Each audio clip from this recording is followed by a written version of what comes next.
शिवसेनेमुळे मुंबईमध्ये भाजपचं नुकसान झालेलं आहे। शिवसेनेची मुंबईमधली कामगिरी ही निराशाजनक आहे। केंद्रीय नेतृत्वासमोर राज्यातल्या नेत्यांनी ही भूमिका मांडली आहे। शिवसेनेच्या हॉटेल पॉलिटिक्सवर सुद्धा त्यांनी नाराजी व्यक्त केली आहे। शिंदेंनी 90 जागा लढून केवळ 29 जागा जिंकलेल्या आहेत आणि महायुतीचा स्ट्राईक रेट त्यावर परिणाम झाल्याचं मत त्यांनी नोंदवलंय। भाजपने जास्त जागा लढवल्या असत्या तर 100हून अधिक जागा मिळाल्या असत्या।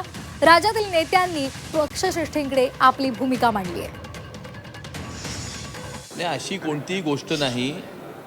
जागा वाटप हे प्रत्येक जागेचं व्यवस्थित ॲनालिसिस करून विविध पॅरामीटर्सचा विचार करून लोकल सेंटिमेंटचं लक्षात ठेवून या ठिकाणी जागा वाटप करण्यात आलेलं होतं आणि जे जागा वाटप झालं ते योग्यच होतं।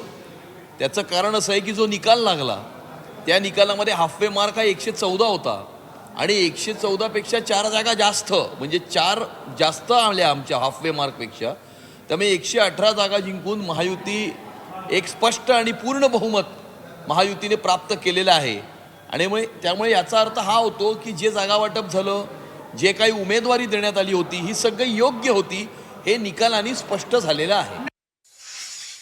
त्यांनी केंद्रीय नेतृत्वासमोर असं म्हटलेलं आहे की स्ट्राईक रेट भाजपचा कमी आला, एकनाथ शिंदे यांनी जास्त जागा लढल्यामुळे नुकसान झालं भाजपचं, असं थेट केंद्रीय नेतृत्वासमोर मांडलं। हा त्यांचा अंतर्गत प्रश्न आहे।